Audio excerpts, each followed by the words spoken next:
तो welcome back to my channel guys. So basically आज हम लोग एक स्टार्ट करने वाले डीएसए का सीरीज। मैंने बहुत सारे टॉपिक्स तो ऐसे मतलब बहुत सारे टॉपिक्स ने कुछ टॉपिक्स तो ऐसे पढ़ाया हुआ है, लेकिन मैं अब यहाँ पर एक डेडिकेटेड डीएसए का सीरीज स्टार्ट करने वाला हूँ, जिसमें मैं majority of the topics like from basic to advance level तक जाऊंगा। इसमें मुझ कुछ कोडिंग वाला पार्ट भी लूंगा, कोडिंग भी करेंगे हम लोग, कंसेप्ट भी समझेंगे, कुछ क्वेश्चंस भी रहेंगे, सॉल्व भी करेंगे। सो ये basically college students plus placement के लिए जिन लोगों को तैयारी करना है उनके लिए बहुत अच्छा रिसोर्सेस रहेगा। So let's get started. तो डीएसए का जो पहली बात फुल फॉर्म होता है वो होता है data structure and algorithm. DSA का जो फुल फॉर्म होता है वो होता है data structure and algorithm. Okay. So पहली बात हम लोग समझेंगे व्हाट इज एन एल्गोरिदम। यहाँ पर एक एल्गोरिदम होता क्या है। तो पहली बात हम लोग algorithm, what is an algorithm. तो एल्गोरिदम होता क्या है। तो एल्गोरिदम एक, वो पहली बात क्या कहते हैं, algorithm are the well defined steps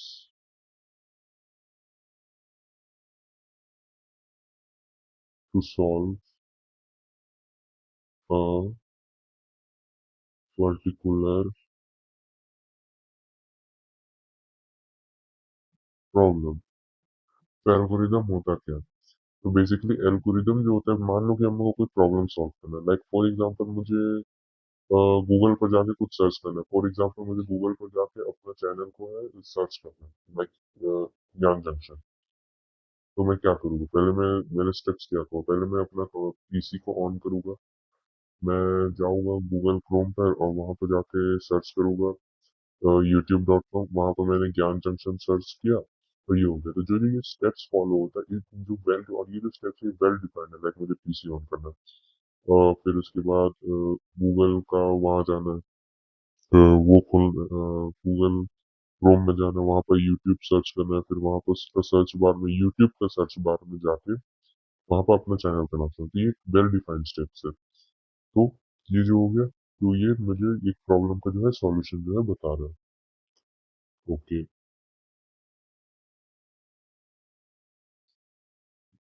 just a second या ठीक है। ओके, नाउ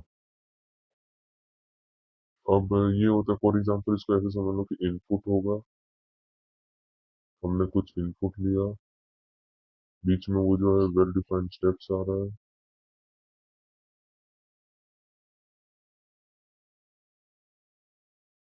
ये जो हो रहा है ये आउटपुट है। ठीक, ये जो हो गए तीन स्टेप्स में जो होता है ये होता है। लाइक हम लोग कुछ इनपुट देंगे, वो इनपुट इस चीज में जाकर प्रोसेस होगा और इस चीज में उसको मोल्ड किया जाएगा और फिर जो डिजायर्ड आउटपुट हम लोग को ये मिलता है। ठीक है, अब देखो, what are the characteristics of an algorithm. तो एक एल्गोरिदम का कैरेक्टरिस्टिक्स क्या क्या होते हैं, हम लोग इस चीज को जो है वो जो है बात करने वाले हैं। पहला पहला स्टेप क्या होता है, वेल डिफाइंड इनपुट।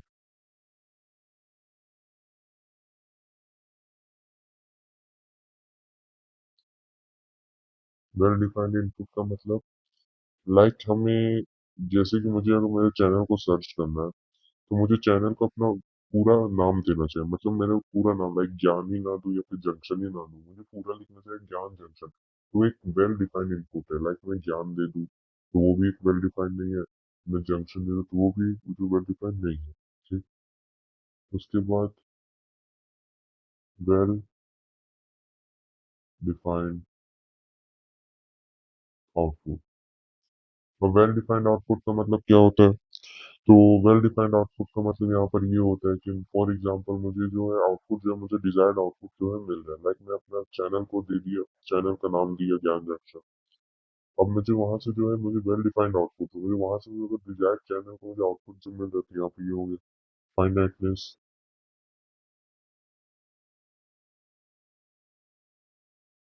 फाइनाइटनेस का मतलब यहाँ पर क्या होता है?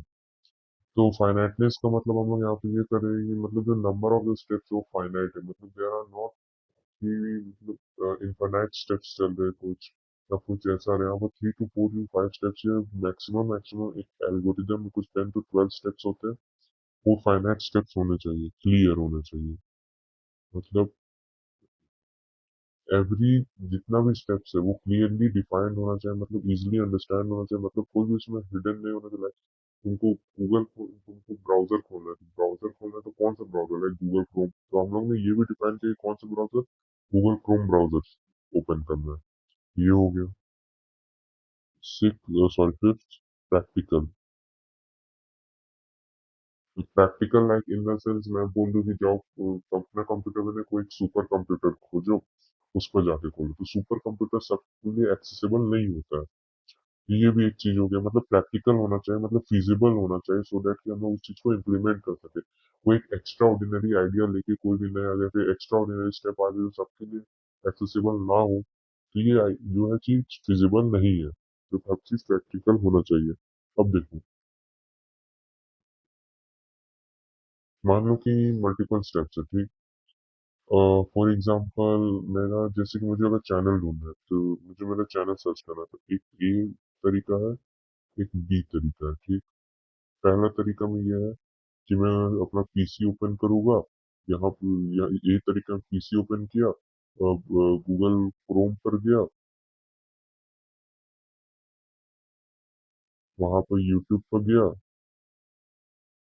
अपना चैनल का नेम दिया, ज्ञान जंक्शन, और फिर मुझे चैनल मिल गया। और मैं यहाँ पर जैसे पीसी खोलूंगा, और फिर उसके बाद मैं कोई like for example brave browser पर गया। ब्रेव पर जाने के बाद मैं वहां बोला कि गूगल क्रोम पर जाओ। ये एग्जांपल मैं दे रहा हूँ कि गूगल मतलब सॉरी गूगल डॉट कॉम खोलो, गूगल डॉट कॉम खोलो।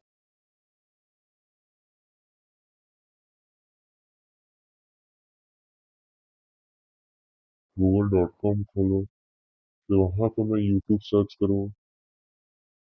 यूट्यूब सर्च करने के बाद फिर मेरा चैनल नेम डालूं, ज्ञान जंक्शन।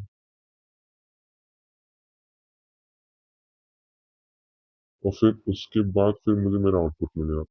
तो फॉर एग्जांपल देखो, इसमें टोटल नंबर ऑफ स्टेप्स कितने, 1 2 3 4 5। नहीं, ये तो मुझे आउटपुट मिल रहा है, तो मतलब 1 2 3 4 टोटल इसमें कितने स्टेप्स है? 4 स्टेप्स है, ठीक। और इसमें कितने, 1 2 3 4, सॉरी 1 2 3 4 5, 5 स्टेप्स है इसमें। ओके। ओके, तो इसमें कितने स्टेप्स है? 5 स्टेप्स है, इसमें 4 स्टेप्स है। तो देखो total number of the steps किसमें कम है? इसमें। ए वाले में मेथड में एक स्टेप कम है, इसमें इसमें एक स्टेप ज्यादा है, बी वाले मेथड में। अब ये समझो यहाँ पर कहना क्या चाह रहा है। फॉर एग्जाम्पल हम लोग कोई बड़ा काम करते हैं, तो एक एक स्टेप भी बहुत मैटर करता है, क्योंकि एक एक स्टेप हमारा जो है टाइम कंज्यूमिंग जो बढ़ाता है। लाइक फॉर एग्जाम्पल मैंने ब्रेक दिया और यहाँ पर गूगल डॉट कॉम दिया, ठीक ना। ये स्टेप मान लो कि ब्रेक में गूगल डॉट कॉम खोलने में ज्यादा टाइम ले लिया, ये भी हो सकता है कि टाइम ज्यादा ले लिया। तब तक ये यूट्यूब खोल के मैं यहाँ पर सर्च भी कर लिया। यहाँ पर ऐसा जो चीज होता है कि बेसिकली यहाँ पर जो होता है हम लोग देखते हैं कि देखो दोनों ही स्टेप हमारा सॉल्यूशन को दे रहा है। दोनों ही स्टेप जो है मुझे एक डिजायर जो मेरा जो आउटपुट है वो मुझे चाहिए, वो मुझे मिल रहा है।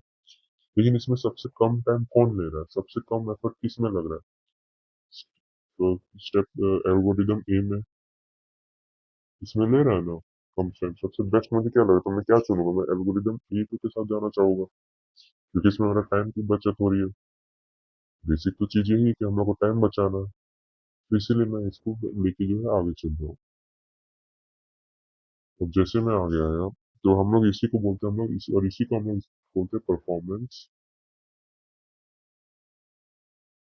एनालिसिस। परफॉर्मेंस एनालिसिस तो एक होता है टाइम कॉम्प्लेक्सिटी,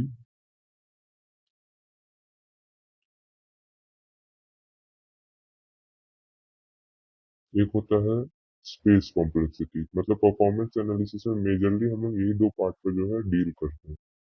एक तो होता है हमारा टाइम कॉम्प्लेक्सिटी, एक होता है स्पेस कॉम्प्लेक्सिटी। तो पहले हम लोग बात करेंगे व्हाट इज टाइम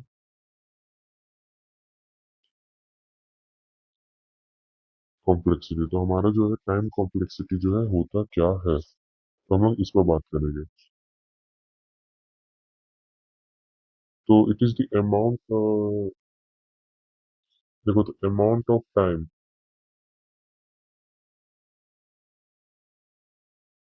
रिक्वायर्ड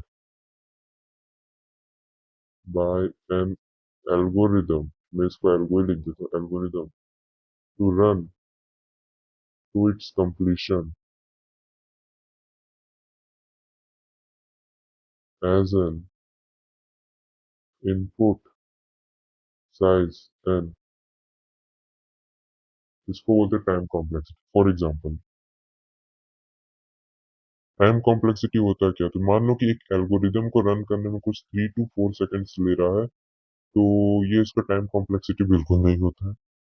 तो टाइम कॉम्प्लेक्सिटी होता ही है कि मतलब अमाउंट ऑफ द टाइम एक एल्गोरिदम को रन करने में, एक इनपुट साइज, मतलब इनपुट साइज बढ़ा रहे हैं तो टाइम कॉम्प्लेक्सिटी कैसे बढ़ रहा है, या तो ये कांस्टेंट है या कैसे। तो टाइम कॉम्प्लेक्सिटी जो निकालने का जो मेथड होता है, ये जो होता है, ये हम लोग को क्या किया जाता है, ये हम लोग को निकालेंगे कि मतलब इसका मेथड ही अलग होता है, इसका कंसेप्ट ही पूरा अलग है। मतलब ये बेसिकली एक हम लोग देख सकते हैं ये हम लोग ऑन पेपर एनालिसिस करते हैं कि कौन सा एल्गोरिदम अच्छा है। लाइक हम लोग इसको, क्योंकि अलग अलग सिस्टम पर का पावर अलग होता है, उनका क्या बोलते हैं, प्रोसेसर का स्पीड अलग होता है, तो हम लोग एकदम एग्जैक्ट निकाल नहीं सकते। मतलब एक रफ आइडिया लेते हैं कि कौन सा एल्गोरिदम जो है रिलेटिवली ऑन पेपर अच्छा रन करेगा। ऑन पेपर मतलब ऑन पेपर पर हम लोग काम करते हैं कि कौन सा अच्छा काम कर सकता है, एक रफ आइडिया लेने के लिए। क्योंकि अगर हम लोग देखा जाए प्रैक्टिकली, हम लोग देखें तो कोई किसी सिस्टम में ज्यादा स्पीड चलेगा, किसी सिस्टम में कम स्पीड चलेगा। फॉर एग्जांपल, कोई चीज का अगर इंटरनेट का डिमांड है तो इंटरनेट स्पीड भी एक फैक्टर हो जाता है टाइम कॉम्प्लेक्सिटी। किसी में अच्छा इंटरनेट आ रहा है, किसी में खराब इंटरनेट आ रहा है। तो इसलिए ऑन पेपर एनालिसिस करने के लिए कौन सा एल्गोरिदम अच्छा है, हम लोग क्या लिए थे, टाइम कॉम्प्लेक्सिटी लेते हैं, और ये एक रफ आइडिया देता है। स्पेस कॉम्प्लेक्सिटी, और स्पेस कॉम्प्लेक्सिटी हम लोग को समझ आ रहा है कि द अमाउंट ऑफ स्पेस, मैं लिख लेता हूँ यहाँ पे।